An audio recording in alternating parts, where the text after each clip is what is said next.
Жұмаларыңыз қайырлы олсын, заман информацион тақымы сізлеріні соңкия деселерінен таныштырмаға азыр. Бүгін Қырым ижғалының 772 күнюдір студияда сізлерінен мен Муслим Умеров болунам. Бүгін Ахмеджете февраль 26-сы іші бойынша Невбеттеки махкеме топлашуы кечеджек. Саат 2-де Киев махкемесінде Ахтем Чигозының іші бақылажақ. Бір сааттан сон Али Асанов ве да 2 сааттан сон Мустафа Дегерменджінің ішлері музакире етілежек. Бұл ақта Мустафаның қыз қардашы білдірді. Хатырлатамыз 2014 сенесі февральның 26 күні Қырым юқары шорасы янында өткерелген күтлеви несамасызлықларда 6 Қырым татары қабатлан. Оларының арасында Ахтем Чигоз, Мустафа Дегерменджи ве Али Асанов Ахмеджит СИЗОсында апсты болуналар. Да учу Эскендер Кантемиров, Арсен Юнусов ве Эскендер Эмирвалиев евлерінде болунып махкеме өкіміні беклейлер.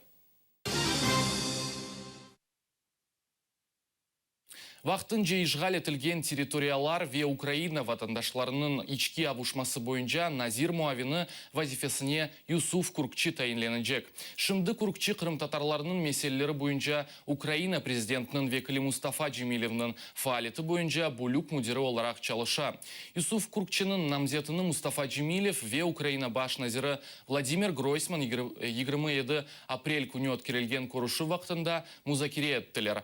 Хатырлатамыз Эвел Куркчи Қырым Мұхтар Жұмхуриетінің чешіт миллет векіллері ве сүргін етілген гражданларының меселелері бойынша комитетінде рейс вазифесіні беджерейді. Сонра есе Дини Девлет комитетінде Қырым татарлар ве дигер миллетлерінің ерлештіру ве абадналаштыру меселелерінде ел башчылық япайды.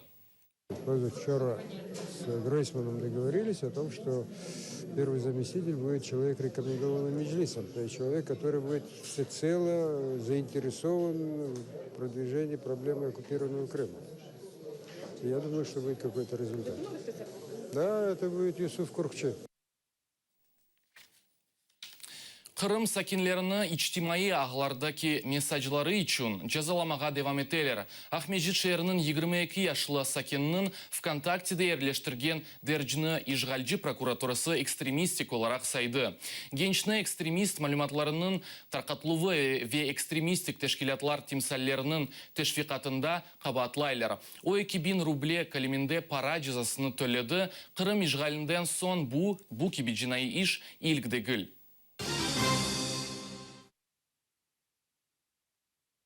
Аятта қалмақ бойле шекілде Ахмеджитнің маршала Жукова соғықларының сакинлері ось районны мысқылнен адландыралар.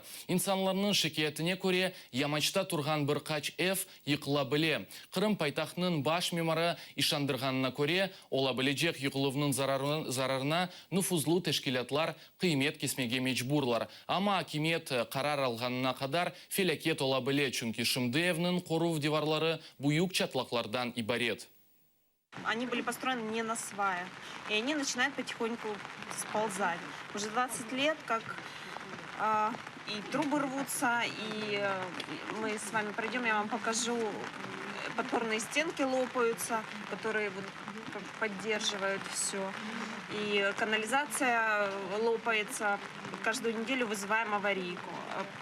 Наше правительство на нас не обращает внимания. Мы все время пишем письма, но они просто отписывают. Вот по поводу этой стенки, которая находится сзади нас, очень опасный угол наклона. Люди выходят, выбрасывают мусор, дети ходят. И очень большая вероятность травмирования людей. Огромная трещина между этажами. Жители ее заделывают сами. Управляющая компания ничего не делает. Каждый год трещина становится все больше и больше. Соответственно, в квартире такая же трещина с обратной стороны. На 4 точках приварены эти панели. Идет, видно, сползание. Потому отхождение этих панелей, они держатся за счет веса практически. Если дальнейшее сползание, то обрушение произойдет стен, ну, соответственно, нарушится целостность конструкции и произойдет трагедия. Людей здесь похоронят. Дом практически, все эти 4 дома в аварийном состоянии. Я не знаю, куда документы дели, спрятали или что. Георгий ширетіне йоқ десең іштен чықырылажаң. Ақярының ишғалжы губернаторы Сергей Миняйло ось савдашларына 9 май күні арфесінде мақсус акцияны азырламаға бұйырды. Акция давамында Георгий ширетлеріні тақмақ ве дигерлерге тақтырмақ керек. Акцияда иштрақ етмеге истемегенлер іштен боштылу фаризасыны язмаға эмир етілді. Қырымның азат өтілігі Донбасс қысымның қайтыруына низбеттен барышық шекілде кечежек.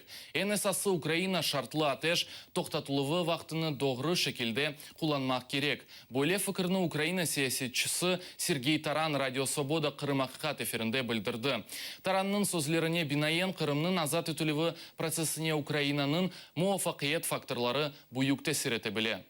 Так как, например, сделала Хорватия в свое время. Она не пошла путем Боснии и Герцеговины, она просто укрепила свою обороноспособность и забрала эти территории, которые де-факто оккупировала Сербия. Вот это самый главный вопрос. Как мы используем то время, которое мы получили? Если время, которое сейчас мы получаем вследствие замораживания конфликта, будет использование на усиление армии и экономики, это тогда мы считаем, что это самый лучший для нас сценарий. И пока он у нас единственный. Дискуссии в отношении того, как мы используем это время в Украине, в украинской политике не так много. А очень бы хотелось бы, что это было бы самый главный вопрос для дискуссий. Кстати, это то же самое касается и Крыма. Потому что для нас оккупированные территории, что на Донбассе, что в Крыму, это похожие категории. Хотя, мне кажется, возвращение Крыма будет более мирным, чем возвращение оккупированных территорий на Донбассе. Қырым татарларға берілген 12 ваделерден ишғалжилер тек бірісіні еріне кетірділер. Қырым журналисті Андрей Веденский хатырлатқанына көре, 2014 сенесі март 11 күні Қырым юқары шурасы сессиясының невбеттен тыш топлашуында Қырым татарлар ақларының ғайрыдан текленуі гарантиясы ақында қарары қабул етілген еді. Қанун 13 маддеден ибарет, олардан 12-сі Қырым татарларға айыт. 2 ел ішінде ишғалжилер тарафындан тек бір мадде еріне кетірілді. Яғни Қырым татар тіліне ресми статусы берілді. Дигер мадделер ise тек кеатта қалды. Бөлеже Веденский мәліматына бинайен шимдики акиметінің яланлық дәрежесі 91%-ны тешкил етті. Бұнен біз яйынымызны екінлейміз, заман яйынларымызны қачырмаңыз, атыерілі олыңыз.